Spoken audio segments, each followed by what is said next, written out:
আশা করি নিশ্চয়ই ভালো আছো। আজকে আমরা হিসাব বিজ্ঞান বিষয়ে অষ্টম অধ্যায়ে নগদাম্ব নিয়ে আলোচনা করব। তোমরা মনোযোগ সহকারে অষ্টম অধ্যায়ের 2 নম্বর উদ্দীপকটি দেখো। 2 পদে বলা হয়েছে বন্ধ টেরাসে অফিস সরঞ্জামের মূল্য নির্ণয় করো। তোমরা নিশ্চয়ই জানো অফিস সরঞ্জাম নামক সংখ্যা বলতে আমরা বুঝি কম্পিউটার ক্রয়, ল্যাপটপ ক্রয়, প্রিন্টার ক্রয়, ফটোকপি মেশিন ক্রয়, এসি ক্রয় এবং ইত্যাদি ক্রয় সংক্রান্ত খরচের যোগফলকে অফিস সরঞ্জাম নামক সম্পদ বলা হয়। উদ্দীপকে দেখা যাচ্ছে 5 তারিখে বলা আছে ব্যবসায়ী ব্যবহারের জন্য একটি ফটোকপি মেশিন ক্রয় 75,000 টাকা। ফটোকপি মেশিন ক্রয়কে অফিস সরঞ্জাম নামক সম্পদ হিসেবে গণ্য করা হয়।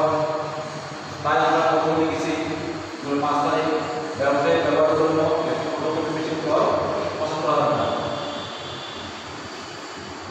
তারপর আছে 15 তারিখ ফটোকপি মেশিনের বহন খরচ ও সংস্থাপন খরচ প্রদান। এই ফটোকপি মেশিন অর্থাৎ অফিস সরঞ্জাম সম্পদ ক্রয়ে আনুষঙ্গিক খরচের যোগফলকে অফিস সরঞ্জামের পণ্য হিসেবে গণ্য করা হয়। এই জন্য আমরা ফটোকপি মেশিনের বহন খরচ ও সংস্থাপন খরচ প্রদান অফিস সরঞ্জামের মূল্য হিসেবে গণ্য করেছি। মোট যোগফল 78,000 টাকা। প্রিয় শিক্ষার্থী, এখন আমরা ক নম্বর প্রশ্ন নিয়ে আলোচনা করব। ক নম্বর প্রশ্ন বলা হয়েছে জুন 1 থেকে জুন 15 তারিখের লেনদেন অবলম্বনে 2 গড় নগদান বই প্রস্তুত করো। তোমরা জানো নগদান বইয়ের গড় হলো যে মোট 12টি, ডেবিট পক্ষে 6টি এবং ক্রেডিট পক্ষে 6টি। ডেবিট পক্ষে 6টি গড়ের মধ্যে হলো তারিখ, প্রাপ্তি, বাজার নম্বর, প্রতি পৃষ্ঠা, নগদ টাকা, ব্যাংক টাকা। আর ক্রেডিট পক্ষে গড়ের মধ্যে হলো তারিখ, প্রদান, বাজার নম্বর, প্রতি পৃষ্ঠা, নগদ টাকা, ব্যাংক টাকা। এইভাবে ডেট পাশে 6টি এবং ক্রেডিট পাশে 6টি, মোট 12টি গড় হবে। 2 গড় নগদান বইয়ে নগদ ও ব্যাংক সংক্রান্ত লেনদেনগুলো অন্তর্ভুক্ত করা হবে। যে সমস্ত লেনদেনে নগদ টাকা এবং ব্যাংক ব্যালেন্স বৃদ্ধি পাবে, অর্থাৎ নগদ হিসেবে ডেবিট এবং ব্যাংক হিসেবে ডেবিট হবে। নগদ হিসেবে ডেবিট হয়, ডেবিট হলে তার বিপরীত হিসাবটা হবে, অর্থাৎ টিচকের প্রতি আনার মতো। আর ব্যাংক হিসেবে ডেবিট হয়, ডেবিট পাশে ব্যাংকের করে তার বিপরীত হিসাবটা হবে। আর যেসব লেনদেনে নগদ টাকা হ্রাস পাবে, অর্থাৎ নগদ হিসাব ক্রেডিট হবে, ব্যাংক ব্যালেন্স হ্রাস পাবে, অর্থাৎ ব্যাংক হিসাব ক্রেডিট হবে, সেসব ক্ষেত্রে ক্রেডিট পাশে নগদ করে তার বিপরীত হিসাব হবে যখন নগদ টাকা হ্রাস পাবে। আর ব্যাংক হিসাবে ক্রেডিট হবে, অর্থাৎ ব্যাংক যদি হ্রাস পায় তাহলে ক্রেডিট পাশে ব্যাংকে করে তার বিপরীত হিসাবটা হবে। তো প্রথমে 1 তারিখ বলা হয়েছে জুনের 1 তারিখ নগদ 1,20,000 টাকা ও 2 লক্ষ টাকা ব্যাংক জমা নিয়ে ব্যবসা শুরু করা হবে। যেহেতু মালিক পক্ষ ব্যবসা প্রতিষ্ঠানকে সুবিধা প্রদান করেছে, তার জন্য মূলধন হিসাব ক্রেডিট হবে। ব্যবসা প্রতিষ্ঠান নগদ টাকা পেয়েছে, তাদের নগদ হিসাব ডেবিট হবে। ব্যাংক জমা পেয়েছে, তাদের ব্যাংক হিসাব ডেবিট হবে। এবং নগদ টাকা এবং ব্যাংক জমা দুটোই মালিক পক্ষ সুবিধা প্রদান করেছে, তার জন্য মূলধন হিসাব ক্রেডিট হবে। যেহেতু নগদ হিসাব ডেবিট এবং ব্যাংক হিসাব ডেবিট, সেই জন্য ডেবিট পাশে নগদের করে মূলধন হিসাব এবং ব্যাংকের করে মূলধন হিসাব, অর্থাৎ 1 তারিখ মূলধন হিসাব নগদ 1,20,000 টাকা, ব্যাংক 2 লক্ষ টাকা। 3 তারিখ যমুনা ট্রেডার্সের নিকট থেকে 1 লক্ষ টাকা পণ্য ক্রয় করে নগদে 20,000 টাকা ও চেকে 30,000 টাকা প্রদান। এক্ষেত্রে পণ্য ক্রয় করার কারণে আমার ব্যয় বৃদ্ধি পেয়েছে, তাছাড়া ক্রয় হিসাব ডেবিট হবে। নগদ পণ্য ক্রয় করার কারণে নগদ সম্পদ হ্রাস পেয়েছে, তার নগদ হিসাব ক্রেডিট 20,000 টাকা হবে। চেকে পণ্য ক্রয় করার কারণে আমার ব্যাংক ব্যালেন্স হ্রাস পেয়েছে, তাছাড়া ব্যাংক হিসাব ক্রেডিট 30,000 টাকা হবে। যেহেতু নগদ হিসাব এবং ব্যাংক হিসাব দুটোই ক্রেডিট, তার বিপরীত হিসাব ক্রয় হিসাবটা হবে নগদ করে 20,000 টাকা এবং ব্যাংকে করে 30,000 টাকা। জুনের 5 তারিখ ব্যবসায়ী ব্যবহারের জন্য একটি ফটোকপি মেশিন ক্রয় 75,000 টাকা। ফটোকপি মেশিন ক্রয় করার কারণে আমার অফিস সরঞ্জাম সম্পদ বৃদ্ধি পেয়েছে, তার জন্য অফিস সরঞ্জাম হিসাব ডেবিট। এবং এই ফটোকপি মেশিন কিনেছি আমি নগদ টাকায়, তাদের আমার নগদ সম্পদ হ্রাস পেয়েছে, তাদের নগদ হিসাব ক্রেডিট। যেহেতু নগদ হিসাব ক্রেডিট, তাদের ক্রেডিট পার্সেন্ট নগদ করে অভিসন্ধান হিসাব জুনের 5 অভিসন্ধান হিসাব নগদ করে 75,000 টাকা। জুনের 9 তারিখ ব্যাংক হতে ব্যক্তিগত প্রয়োজনে 5,000 টাকা ও ব্যবসায়িক প্রয়োজনে 10,000 টাকা উত্তোলন। এই 9 তারিখে দেখা যাচ্ছে দুটো লেনদেন। প্রথমটা হলো ব্যাংক হতে ব্যক্তিগত প্রয়োজনে 5,000 টাকা উত্তোলন, অর্থাৎ মালিক পক্ষ ব্যবসা প্রতিষ্ঠান থেকে সুবিধা গ্রহণ করেছে। মালিক পক্ষ যদি ব্যবসা থেকে সুবিধা গ্রহণ করে তাকে বলে উত্তোলন হিসাব। উত্তোলনের কারণে তোমার মালিক সাথে হ্রাস পেয়েছে, তাদের উত্তোলন হিসাব কী হবে? ডেবিট হবে। ব্যাংক থেকে যেহেতু মালিক পক্ষ টাকা উত্তোলন করেছে সেহেতু ব্যাংক ব্যালেন্স হ্রাস পেয়েছে, তাদের ব্যাংক হিসাব ক্রেডিট হবে। যদি ব্যাংক হিসাব ক্রেডিট পার্সেন্ট উত্তোলন হিসাব দিকে ব্যাংক করে 5,000 টাকা। 1 তারিখে আরেকটি লেনদেন হলো ব্যাংক হতে ব্যবসায়িক প্রয়োজনে 10,000 টাকা উত্তোলন।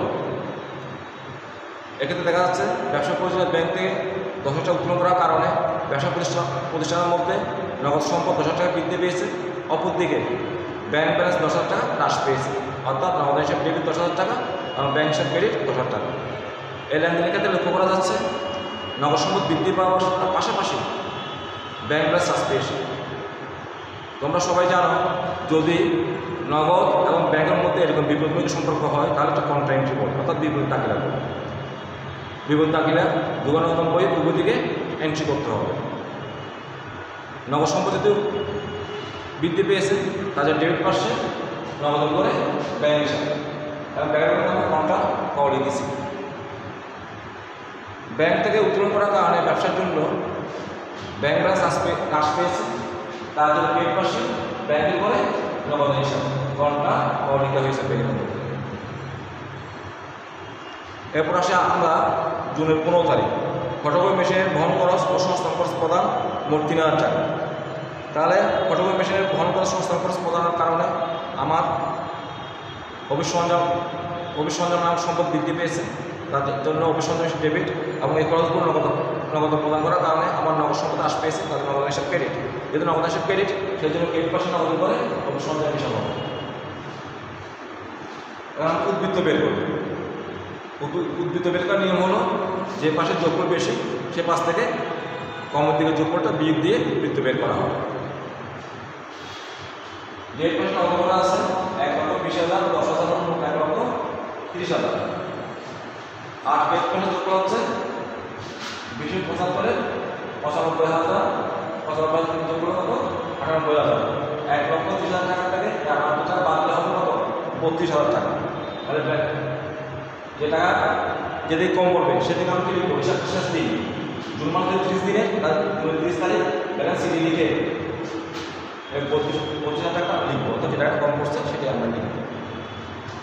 ব্যাংকে দেখা যাচ্ছে এরপরে যোগফল 2 লক্ষ টাকা আর এরপরে যোগফল 50,000 টাকা, 30,000, 5,000, 10,000 কত হলো? 35,000 টাকা। যদি আমরা 2 লক্ষ টাকা থেকে যদি 50,000 টাকা বাদ দিই তাহলে হবে কত? 1,55,000 টাকা। ব্যালেন্স সিডি 1,55,000 টাকা। এর পরবর্তী মাসের 1 তারিখ জুন পড়লো কি? জুলাই 1 তারিখ ব্যালেন্স বিটি দিয়ে নগদ 25,000 টাকা এবং ব্যাংক 1,55,000 টাকা দিতে হবে। এখন আমরা গ নম্বর প্রশ্নে আলোচনা করব। গতে বলা হয়েছে প্রারম্ভিক খাতা নগদ 1,20,000 টাকা ও ব্যাংক উদ্বৃত্ত 60,000 টাকা ধরে জুন 18 হতে 30 তারিখের লেনদেনের সাহায্যে নগদান বই প্রস্তুত করব। প্রারম্ভিক খাতা নগদ মানে ব্যাংক উদ্বৃত্তকে আমরা কি লিখতে হবে? 1 তারিখ ব্যালেন্স বিডি নগদ 1,20,000 টাকা আর ব্যাংক কত? 60,000 টাকা।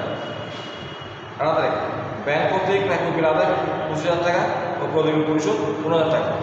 ব্যাংক কর্তৃক প্রাপ্য বিল আদায় করার কারণে ব্যাংক ব্যালেন্স বেড়ে গেছে, তাদের ব্যাংক হিসাব ডেবিট আর অপর দিকে প্রাপ্য বিল নামার সম্পদ হ্রাস পেয়েছে, প্রাপ্য বিল হিসাব ক্রেডিট। কিন্তু ব্যাংক হিসাব ডেবিট, তাদের ব্যাংকে করে ডেবিট পাচ্ছে প্রাপ্য বিল হিসাব প্রাপ্য বিল হিসাব ব্যাংকে করে ব্যাংক কর্তৃক প্রতিবিপ্রাপ্ত পরিশোধ 15,000 টাকা।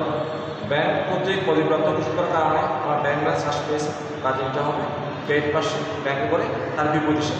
বিপরীতে কি কোন হিসাব হবে? প্রতিবিল নামক আমার দায় হ্রাস পেয়েছে, ব্যয় হ্রাস পাওয়ার কারণে প্রদেয় হিসাব ডেবিট, ব্যাংক হিসাব ক্রেডিট।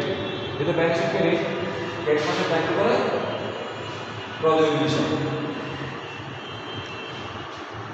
জুন 22 প্রধান গ্যাস্ট্রো হতে 13,000 টাকা চেক প্রাপ্তি, 1,000 টাকা পাঠানো হবে। চেক যেহেতু আমি পেয়েছি, আমার ব্যাংক ব্যালেন্স বেড়ে গেছে, ব্যাংক হিসাব ডেবিট। আর পাট্টা প্রদান করার কারণে আমার খরচ বৃদ্ধি পেয়েছে, প্রদত্ত পাট্টা হিসাব ডেবিট 1,000 টাকা। আর অপরদিকে আমার প্রধান গ্যাস্ট্রো নামে যারা হ্রাস পেয়েছে, সম্পদ হ্রাস পেয়েছে, প্রধান গ্যাস্ট্রো হিসাব ক্রেডিট। যেহেতু আমার ব্যাংক হিসাব ডেবিট, যে পয়সা ব্যাংকে করে তার বিপদ হিসাব জুন 22 প্রধান গ্যাস্ট্রো হিসাব ব্যাংকে করে 1,000 টাকা।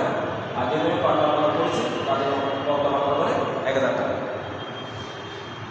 2026 যৌন ট্যাক্সকে 10% পাট্টায় নগদে 20,000 টাকা ও 25,000 টাকা চেক ইস্যু।